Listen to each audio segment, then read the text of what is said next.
Welcome to Chillin' 101. We hope this video helps.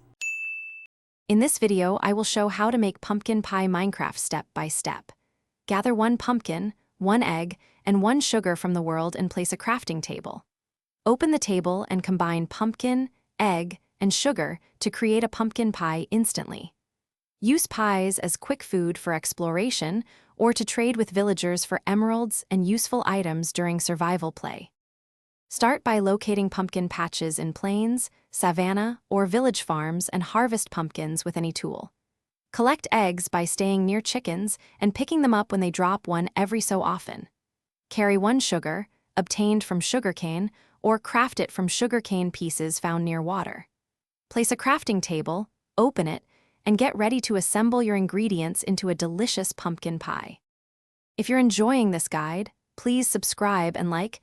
It really helps me make more Minecraft tips for you. Quick recommendation. I recently picked up a book that can truly change how you think about money, called The Simple Path to Wealth, and I found a few ideas surprisingly relevant even for in-game trading and resource planning. Check the description for the link and other deals, and now let's get back to the video. When you reach your crafting table, place the pumpkin, egg, and sugar anywhere in the 3x3 grid to craft a pumpkin pie immediately. There is no specific pattern required, so you can drop them in any order as long as all 3 are present. Once the pie appears, move it into your inventory and use it for quick hunger restoration while exploring, farming, or during dungeon runs to stay safe and fed. Thanks for watching. Consider subscribing if we helped you.